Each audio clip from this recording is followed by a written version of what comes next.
Hi. Hey, what's up? How's it going? Good. What's going on? How are you? I'm good. I'm in a closet. No judges. I mean, a closet isn't even like the top 10 weirdest places gonna we've say, had someone do an interview. So You are talking It's- to the least judgmental podcast in the world. Yeah, it's how me and my boyfriend are surviving the pandemic and not killing each other. Is I take a lot of calls, and now I do a lot of shows and podcasts. I'm a really tiny person, so this is probably one of my biggest rooms God, that is like like a hole in the wall that you're in. That's a New York City closet is what that is. Yeah, no, this is, there's actually genuinely a lot of space. I have a light in here. He bought me a light. I don't want to brag about my relationship. Chivalry's dead. Wow. But I have a circle light, like I'm an influencer, so I'm a pretty big deal. How is This just sounds like an abusive relationship. I'm like, I take calls in the closet. like, I swear I can walk out whenever I want. Like, don't ask me to prove it. no, but I just- whenever I want. I prefer to be in a tiny space by myself. I like it here. he even feeds me. I just left home. I've been staying with my parents for like most of quarantine, and I just finally left and came back to New York because I was like, it was it's a bigger house and there's a lot of people around, and I was like, I'd rather be in my shoebox alone. 100% the same. Like, Yeah. I like to be condensed. What's the word I'm looking for here? Compressed? Compressed. There it is. Yeah. I like people like lay on top of me, and I like my buildings to do that too. John has, I think, 45 pounds of gravity blanket. Yeah. 45 pounds, Liz. I was about to say, you sound like somebody that because like my brother, so my brother's clearly a bigger person than me.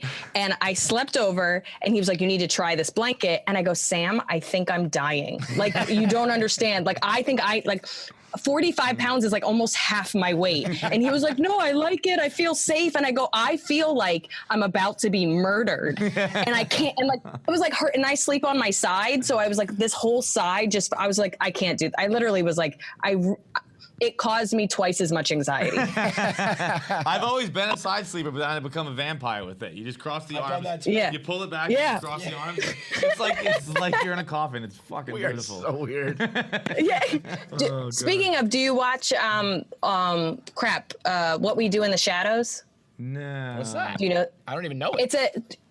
Oh my God, it's so fucking good. So sorry to bring up a show, but like Tiki, whatever, he did Jojo Rabbit, he did Thor Ragnarok. Watiti. So he made whatever his name is. I think he's brilliant, and I probably should learn his name. But he did a great movie called Hunt for the Wilder People, which has become like my favorite movie. But he also did a movie called What We Do in the Shadows, and FX turned it into a show. And it's about 3 vampire roommates, and it's so fucking good. Dude, I've heard it's so that. weird.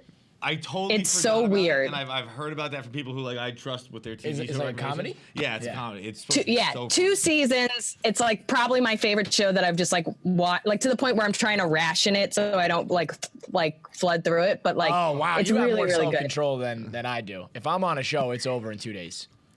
Yeah, no, I can't. Part of me uses it like a treat. I'm just like, we can have an ice cream sandwich and we can watch one episode. It's just how you have to handle that. We both watched your special last night, Self-Help Me. And I feel like it was, I guess, good timing in the sense that like you got it in right before everything. Because I know so many comics either were about to film or couldn't. And like having it out now during this time, I feel like is always kind of like a little bit of a bonus. Yeah, no, I mean, it clearly nothing is planned ever again. Like I had aspirations of selling it, and then everybody cut their budgets, and people got downsized. Like, so like all that stuff kind of went to shit pretty quickly. And then I was in general, I was already holding on to some of that material because it was going to be on a special. So some of it, like, the way I work is like, I need to kind of feel connected to it to tell it. And then once I start to kind of not lose connection with it, but once it stops being fun for me, it's like, okay, this needs to go out and then I need to move on. So to me, to hold on to the world being better, not only did I think the material wouldn't hit the same because of everything we've gone through, but also I don't want to perform that material, do anything else with it. So it's kind of like, there's a little bit of like kick the bird out of the bird nest feeling to it, where it's just like, it just needs to, you need to go enjoy it for however you feel, and I'll move on and I'll write new stuff. So in a lot of ways, I was kind of like, I can't hold on to this anymore. And you guys seem to not be able to leave the house. So it feels like a perfect marriage. Yeah. Go enjoy it. Plus, I thought it was the most I've ever like. Oh, you know, like typically you relate more to a guy special just because life experiences. I think largely comedy is very similar, and anyone can relate to it. But yours in particular was probably the most I've ever related to like a female comics from every aspect of it, from down to like the hair, like the frizzy hair. I'm like, yeah, I get that. I get that. The oily face. I was like, yeah, no, I know. I show up. Look at my fucking face right now. I'm shining in this light. He did the same shit. He read that same article, I think, that said don't wash your hair, and he just stopped. Yeah. Yo, I'm 100. He hasn't washed his hair in 3 years. But it is. I feel like every curly-haired person read that, and they're like, then I'm done. I'm done. I'm just not going to do it. Because all my straight-haired friends were literally like, yeah, I'll look like a homeless person. Like, I'll look crazy. And I go, I'm going to look that way regardless. So I might as well take about 5 minutes out of my shower situation and just speed all this shit up. Dude, but it is... Sorry. I take all this stuff I read one article, and then I'll take it to an extreme. And if I don't get the results, I'll read like 2 more articles and then pretend like I'm somehow an expert. And then I'll start telling people. People will be like, oh, your hair's so pretty. I'll be like, let me tell you what I do. Almost nothing. I don't even need to read the article. It's funny. We make fun of old people on like Facebook who just share all kinds of crazy news and stuff like that. I don't even need to see it in a news story. Like just one person tells me. And I'm like, yeah, done. Just literally a person.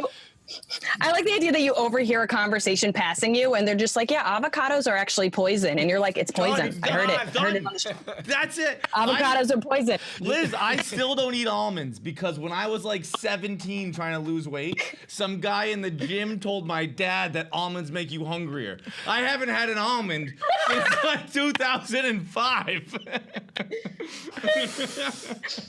I like it. When it comes down to I want to share all my crazy ideas with you so that I feel like I have authority. And I'll be like, John believes me. That's all that matters. What it comes down to is it's a severe lack of self-confidence. Like, all right, anyone else that says anything, I believe them over me. You're all smarter than me, so yeah, it makes sense. Oh man! How long? That guy has muscles. I want muscles. He says, "Big men say almonds bad. Almonds bad." Where are you originally from? Are you a New Yorker? Jersey. Yeah, but you're from the area. I didn't move far. Because that's what resonated with not just the special, but all of your work that I've seen. You capture like the New York lifestyle and mentality like so well, and it's a bad one. It's a horrible life. But yeah, no, I would capture that. I don't want anybody to be this way. No. It's torture. Yeah. But at the same I've lost so many friends.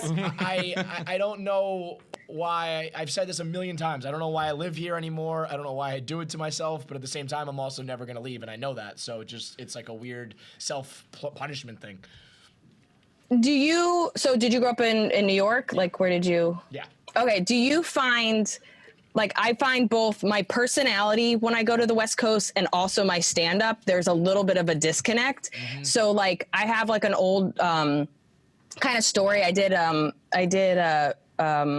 podcast where it was, like, bomb stories, and I compared stage bombs to life bombs. And a life bomb is really just trying to make a connection with somebody in the real world, and they look at you like you're crazy or they don't laugh. So I have this kind of story, and I'll give you like the brief version, but I drove my sister moved to LA about 5 years ago, and we drove her and her cat cross country, and we stopped in Albuquerque because we watched too many Looney Tunes, and he always said he made a wrong turn in Albuquerque. So we're like, we should go figure out what that is. So we went, and like, we're girls, so we like went into like places to get like to see if we could get our nails done or like whatever. And she hadn't seen her boyfriend in a while. So we go into this nail salon to be like, hey, do you take walk-ins? And they're like, oh no, we're completely booked up. And I was like, what if I murdered one of them? Like, I just made this kind of like silly, aggressive joke. And they looked at me like I was crazy. And I was like, oh no, I was like, no, just a couple of them. We just want to get our nails done. And like, they looked at, and literally my sister's like dragging me out of the store because these people look horrified. And I'm like, And literally I just got crazy. I was like, I'll kill your whole family. Like I was just being, because when I bomb, I want to set fire to everything. She's embarrassed. She gets it because my sister's the same aggressive person, but like I bombed, then I tried to save it and I bombed again. And then I was like, fucking, let's give these people a story. Like, and that's kind of like my personality. And I know I'm aggressive. I'm very aware of it. And so like, I do my best to mute it in like professional situations, but like, sometimes I'm just fully myself and it's like that situation and it's too much for people. Even like a couple of my high school friends, they've gotten into like charity and like real people stuff and they've kind of muted who they are a little bit to survive. Right. And I haven't had to do that. Mm-hmm. So I put some tweet and I made some comparison and I used the word cunt in it. And my friend was like, dude, what are you doing? And I was like, what? I didn't call anybody a cunt. I just referenced the word. Like, what's the problem? It's the internet. Everybody knows I have a trash mouth. Who am I muting this for? Who am I not? My mom says it. If my mom says it and she loves me, why can't somebody else love me and also say like, so there's this like, I know it can be a problem in certain areas and I do struggle. There are some like West Coast shows I've done where I'm like, oh, I'm being too much me. And I don't know how to fix that anymore. Like when I was younger, I had some of the skills to like just kind of take back a little bit, but I've sat in, you know what I mean? I've sat in this so long that I look at people's eyes and that's when I realize I'm trying to think of, when you talk to somebody and you think you're connecting and then you find out they're crazy and you like immediately are like, I wish I didn't start this conversation. I've had people do that to me and that's where it's heartbreaking. So like I was in, before all this, I was like flying like every couple of days and I was in line and like, it's a little bit of a buildup and we're about to get on a plane. And it was, that kind of, rush to stop. They were like, hey, we're closing the gate, So we're like kind of rushing for the gate. And I made some joke. I couldn't even tell you what it is. And the woman was just like, ha ha ha. And then I said something else and I was just a little too aggressive. I must've said the word bitch or again, like some buzzword that like you shouldn't be saying probably in North Carolina. And I saw her eyes and her body language just be like, I regret talking to this girl, like immediate. And that's like, I'm so aware of that now that immediately like, oh, I'm too much for this. This woman thinks I'm a crazy person and is doing everything she can with her body to no longer engage with me. So and that's where I'll kind of. How do you know you're not a crazy person? I am a crazy person, but I'm aware. I'm very aware of it. Like, and that's half of like what my special is. Like, it's all in my family. But like, you know what I mean? The difference between like aggressive and you're like, it's like if everybody looks at you like you're a crazy person, is that what makes you a crazy person, or do you have to be actually crazy in your head? Well, I also think there's mental illness. Like I think as somebody that has a lot of it in their family and has their own issues with it, there is the point of no return. You know what I mean? There's awareness of it and building up tools and or medication and therapy to have a grasp on it and to know what's real and what's not real, what's appropriate and what's not appropriate. That's all of society. And then there's just the complete disconnect, which is either I'm crazy and I don't care how people feel about me and or I'm crazy and I don't know I'm crazy. Right. So in my family, that line is towed quite often. I would say in my teens and 20s, I was scared that was true because I know my family history and I would pull back excessively. So it would be like, realizing people are pulling away and muting myself. I shut down really easily. It's like a pretty awesome skill I have, which is I can it's. I really tell you what, Liz, I just don't even turn on. Always turned off. I don't shut down. I just don't boot up. yeah, but in certain situations, we all know that like you ever go to like a party or like you're in a friend group and you just kind of like you just say the wrong thing and they just keep shitting on you and you're like, I can't handle this. Like I'm either going to scream at somebody or I'm going to cry, and neither of those are acceptable. So I'm going to leave my body. I'm going to physically be here, but I'm not going to emotionally be present.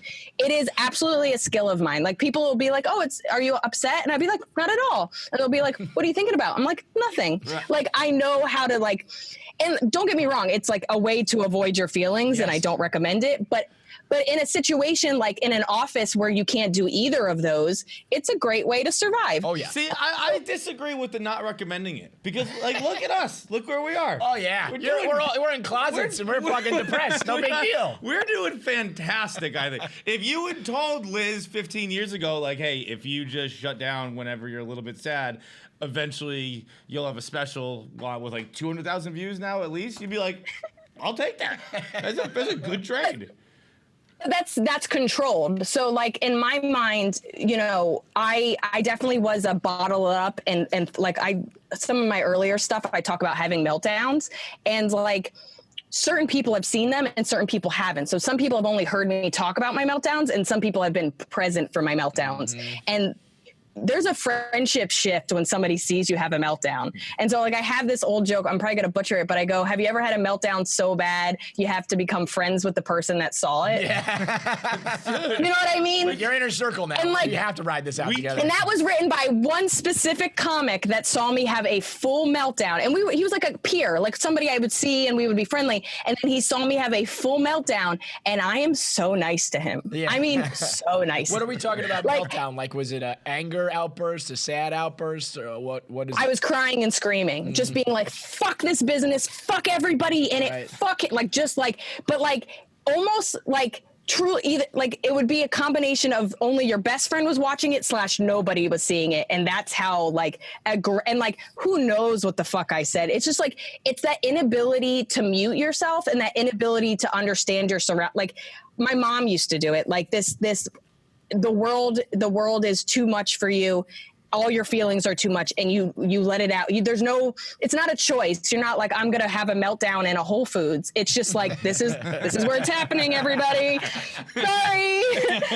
And so therapy and like reading and all this other stuff has helped me control those, and I don't have as many, and also being able just to express myself naturally. So I would say like, Stage Liz is in some ways unmuted, but it's also controlled because it's on stage and it's understood, as opposed to like an earlier version of me was like, all my jokes were written about regret, and now all these jokes are written about who I'm containing, if that makes sense. Yeah. So like one was written about a girl that did this and she's embarrassed, and now this is written about a girl that's controlled almost her crazy a little bit. Like even like I have that joke about the CVS line and the woman asking to cut in line, and like that is a fantasy flip out. I didn't do it. Right. Old Liz would have done it. New Liz is in her head being like, I was writing that down in line because I was so mad at this woman, and I was like, the audacity to both ask to cut in line and then tell me about your dead mom's friend. Like, I'm like, I need to listen to you. Like, so that's the difference, is like old Liz would have been like, are you fucking nuts? Like you're asking too many favors. And new Liz is like, oh my God, I would think this. I would. Like, you know what I mean? It's like almost a little bit like controlling my power. Right. I'm not saying I'm perfect at it. No, but I do think it's like a superpower. Like there are times where I feel like I kind of like scare myself, where it's like, I can tell these people what they need to hear. I can put on the show that they need to see, and it's all a fucking lie, but I can do it like so easily that I'm like, oh, yikes. I don't know if this is healthy or right or normal. Am I a pathological liar? I don't know what I am. Yeah, like my friend Maria, I have a podcast with her. She's probably known me the longest and seen me in both good and bad situations. And she knows who I viscerally hate. Like just, it's a handful of people, but just people that I cannot stand. But you have to, I mean, I'm pretty good. I can justify and be like, this isn't about me, But there's some people where I'm like, you're a bad person and I don't like you. And I'm going to be mad, but I'm not I don't spread rumors. It's really just a burden to the friend. That name comes up, I will tell you for 20 minutes how much I hope they die. So my friend knows the handful of people I don't like, and she'll see me interact with them, and she goes, dude, it sometimes creeps me out how good you are at just shutting down and just being a kind person to the point where I wonder if you even like me. Like she's like, yeah, she's, lying. You know what I mean? Right. It's like wondering, like, you know, when like an actor is really good and you're like, how do they have real relationships if they're that good at acting? Like, how do you really know if they care? And I have a little bit of that because I in my mind, just because I don't like somebody for whatever reason, unless they're really like truly hurting somebody and somebody's in danger, is it really my place to be hurtful to them or mean to them or what have you? So a part of me is like, if this is mostly, and I'm very much aware that when you don't like somebody, it often has a reflection of you or a reflection of your past. Like I had somebody trigger me the other day and I was like, oh, they talk to me like my dad does. And I don't like that. And I was like, I don't like that at all. Like I called up my little sister, I kind of went dark and I didn't post anything. I wasn't returning text messages and I just kind of shut down a little bit. And my sister calls me and she goes, are you okay? And I go, yeah. She's like, you haven't posted like a cat picture or returned my text messages. And I'm just a little worried about you. And I was like, dude, I'm totally fine. But I was in front of the person that was triggering me. So then I texted her and I was like, I'm not okay. And she's like, I knew it. I fucking knew it. So I called her up yesterday and she's like, what's going on? And I was like, somebody fucking talked to me like dad. And it took everything inside my power not to fucking cry or yell. And I just had to kind of shut down. And she's like, oh my God, tell me everything. But I know how to control it, but it doesn't mean that like I said, that shutting down thing is when it can't be great, it also can be helpful where it's just like, don't be yourself, just because that person doesn't deserve to feel how I feel because they don't know, they're not doing this to me. They just happen to be reflecting something that is really heartbreaking and hard for me. Right. I think it's like, you don't get to be yourself all the time. These people who don't do these things, who do you think you are that you can just be yourself around everybody else? When you meet someone who's like that, like I just speak my mind. Like that's just me. Like what are you, a child? That's exhausting. Who the fuck do you think you are? You think you're so? You think when you become an adult, you get to speak your mind all the time? You're wrong. That's not what happens. No, I completely agree. You do need to grow up. This idea that you're like, I'm just speaking the truth. Who gave you that option? Who told you they wanted that? Like, that's where I feel really grateful that I do have this outlet, that I can tell jokes and I can showcase this part of me that is authentic. And I always say like my stand-up is like a polished, delayed version of me because I get to say exactly what I want to say that I might have not have been able to say, or I'm able to phrase it in a way and showcase it in a way that makes me understand why I felt the way I felt, which isn't, when I'm triggered, isn't always there. Like I always joke that like the first version of a joke is go fuck yourself. I hope you fucking die. Like I get this very like Guido, like, rah. But then I polished the joke over 3 months and it's just very smart and really thoughtful, and it's a little biting, but it's also really clever. And that's not who I am. It's there. It's there. It just takes 3 months to get there. See, that's the difference. Like we don't write our material. We're just podcasting and blogging. It's a new day every time. So I don't ever get past the go fuck yourself. I hope you fucking die. It's just that every time. Yeah. Every time. Yeah, no. I'm just telling you, there's another side where people think you're really smart. And I'm sorry you can't get there. I mean, that seems sad. It's a lot of work. I'll be honest. Yeah. It's a lot of work. No, that's awesome, though. That's incredible. I mean, that's where I think we should all strive to get to. It's like take some time, refine this a little bit, and don't just be a go fuck yourself, die every single day person. It basically is like take a deep breath before. It's an extreme version of take a deep breath before replying. Yes. Oh yeah, I take a 3-month breath, and then I hope somebody forwards my joke to that person. It's like Chappelle's cigarette drag when before he delivers like a big line, he's always like does a perfect drag. Yeah. The best one he ever did was on Inside the Actors Studio when he's talking about the celebrity industry. And he's talking about like Mariah Carey going into rehab or therapy, and then he's talking about Eddie Murphy, I think it was, running the streets. Being like, they are trying to kill me. And he's like, now we're all, he's like, what'd he say? He goes, no one gets to this stage that isn't fucking strong. It's like, no one gets to sit here that isn't strong. So is it them? Maybe this industry's just fucked up. I was like, oh, Chappelle, you fucking crushed that. It made me want to start smoking. I was 12. Yeah, and I think if I smoked, I wouldn't be in this closet right now. I think we've really learned a lot. What's your favorite part of your special?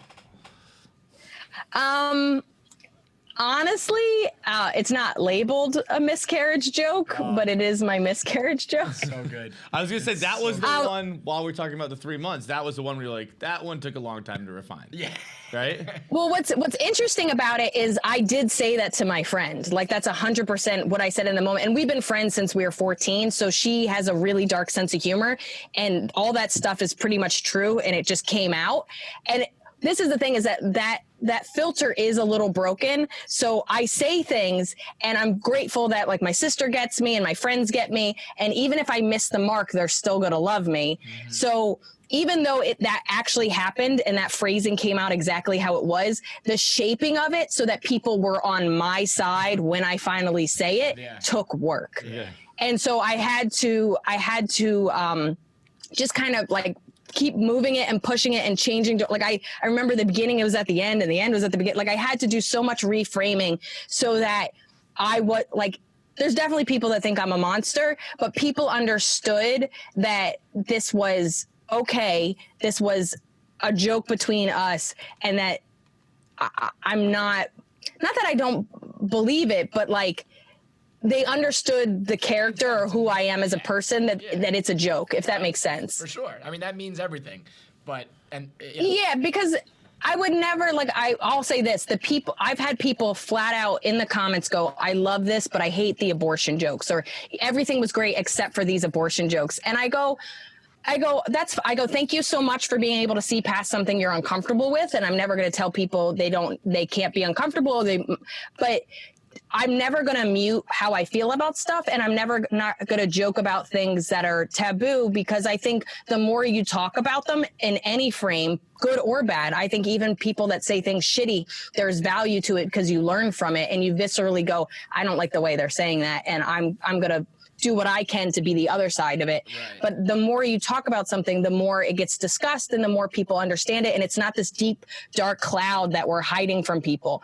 And so I know there's both men and women that are uncomfortable with certain topics in the way I talk about things, but I think it should be talked about. So that almost bothers me more when they single something out, because it's like, you're going to get mad about the one thing that triggers you. You like nine jokes, but the 10th one bothers you, and you're entitled to it. But it's also like, absolutely, can't you recognize that, another joke that you love might trigger someone else, and that's why you can't play like favorites like that. Absolutely. And I'm aware of it. I don't want to ever hurt people. And I definitely know I've missed the mark in certain places, and I always try to assess that. But for me, it's like, I'm trying to make light of stuff in my life that can cause pain, or stuff in my life that has a visceral reaction. So my friend, who was very excited to be pregnant, has this miscarriage. She's devastated. And in my mind, I went for the most relatable thing I could say, and it was trivial. And there's something really funny about two people that love each other that are just in completely different spaces, trying to connect. Right. And how often does that happen? My mom has shared stuff with me, and I go, there's no way in my life that I could ever understand your pain. So I'm going to make a weird joke to just kind of release the tension a little bit, so that you know that I'm listening and I care. And that's always been my defense mechanism. And I fight a lot with people in the sense that people go, you can joke about everything but this. And I go, hey, joking isn't a topic by topic basis. It is actually a reaction. It's a defense mechanism. I'm not going to pretend in any way that it's a matured way of handling things, but it is a way of handling things. And if me and my family were able to get through really difficult times by breaking the tension with laughter, and that's what made us the people we are, and we're lovable, empathetic, kind, and loyal in a lot of ways, then how is this a bad coping mechanism? And I'm not saying people that listen to sad music, or people that bottle things up, or people that don't talk about it are doing it wrong, but this is the way I handle it. And there's a lot of people that like handling their pain that way. Don't take that away from them just because it makes you uncomfortable. And that's really all I'm ever fighting for. That was beautiful. That was fucking poetry. I've been trying to articulate that for 11 fucking years. Well done. Well done. That was incredible. I also, Thanks, my favorite part of your special is just, it's like one line. But that's often what I find that I take away most from. Everything else sucks, but this one line. But It was the abortion one. Yeah. but when you're characterizing your drug use as I eat random shit off the floor that I found, like that is so funny to me. That is just a whole new way to describe like recreational or medicating drug use that I think is so fucking funny. Like, oh, you party? Like, I eat fucking pills off the floor. Is hilarious. I take floor drugs, which is like, and you know what? And this is the one thing, like I talk about being dyslexic and like the pros and cons a lot because I did a 20-minute like conference talk that got put online by these people. They wrote this book called The Dyslexic Advantage. And so they wanted me to do like a talk about my career and how I kind of persevered and what are the benefits of being dyslexic as opposed to everybody talking about the fact that you suck at reading and spelling and all this other stuff. And so a lot of people will see that first and then come back and be like, oh my God, like this is all the work that you do to get here. And one of the things I like about my brain is that I'll take pieces from different places and I'll put them together, whether it's completely different situations and I smash them together or I'll have a conversation with my brother, which is pretty much where that joke came from. And I'll take it from it and I'll put it with an experience. So I remember, and I don't do drugs anymore. I mean, that's not true. This pandemic really changed a lot of stuff. But you know, you spend 4 months inside a closet and you're just like, I think drugs are the answer. But I very much don't do them very often. And even at this time that I'm going to speak of, like me and my brother was staying with me. He wasn't doing great. And we were walking down the street and he finds a pill bottle and he's like, "Woo, what do you think this is?" And I go, "What?" And he goes, "You're going to pretend like you never took like floor drugs." And I go, "No, you're right. I actually did it." Like, it's so funny, even though we're about 10 years apart, I had a whole phase where I was the same person he was, where you see it and you go, life kind of sucks. I'll do whatever. Like, why, what's wrong with taking this risk? And so it was this silly conversation where he's like, "Whoa, what do you think this is?" And I go, "I don't know, man. Do you need better blood pressure?" Like, it was a silly conversation we had. And then I got a prompt. I was doing this show for Comedy Central, and one of the topics was drugs. So it made me actually start thinking about all my drug history. So I took this old memory from like 3 years ago, and I took these other memories from when I did do drugs, and I was able to kind of put it together and really show who I was when I did do drugs, which is I wanted I would do anything to not feel. Right. And then eventually it hurt me. So around, I would say 23, I started having panic attacks every time I did any kind of drugs. Pot was mostly what I did, but I would take a bunch of pharmaceuticals and did a lot of weird stuff people handed to me. And I would always have a panic attack. And it took me about 2 years to be like, this isn't fun anymore. Right. Like, I took 2 years to be like, this isn't, like, it used to be helpful and now it's the worst time, yet I keep doing it. And I like the way my brain works is like, how do I show people who I was so that they understand how I got to where I am in the shortest amount of time possible? Because as you can tell, I'm very long-winded when I don't edit. I like it though. Yeah, but it's true. Like, floor drugs can just, like, 2 words can like sum up an entire era of your life, and people are like, and everybody has that friend. Me and my family, I've really noticed this. We're like little lapdogs in the sense that, like, my brother will be like, "Hey, do you want to go to Wawa with me?" And I'll be like, "Yeah." Or my roommate will be like, "Hey, I'm going to go grocery shopping. Do you want to come?" And most people would be like, "Why would you come?" And you'd be like, "I don't know. It's a 10-minute walk. I'll pick up some milk." Yeah. And yeah, okay. So our personality is like, "Yeah, I'll do that." And now look at teenage Liz, who's sad, and they're like, "Hey, do you want to do these weird drugs?" Yeah, sure. I'll go on a journey with you. It's like the ultimate go with the flow. But I am though. So it was like, this was like, yeah, I want to be high with you. And now it's like, yeah, I want to go get a soda with you. It's tamer. I'm in my 30s. That's growth. Well, I mean, the special. I'm an adult now. The special is awesome. I wish you got a chance to sell it like you intended. The special is really, really great. Really I texted my girlfriend like 20 minutes into it. I was like, "You got to turn this on. This is really fucking funny." Yay! So congrats on that, and keep up the good work, and let us know anytime you want to come on, promote, or just chat, and keep it up, all right? Yeah, thanks for having me, guys. I really appreciate it. Thank you so much. Bye.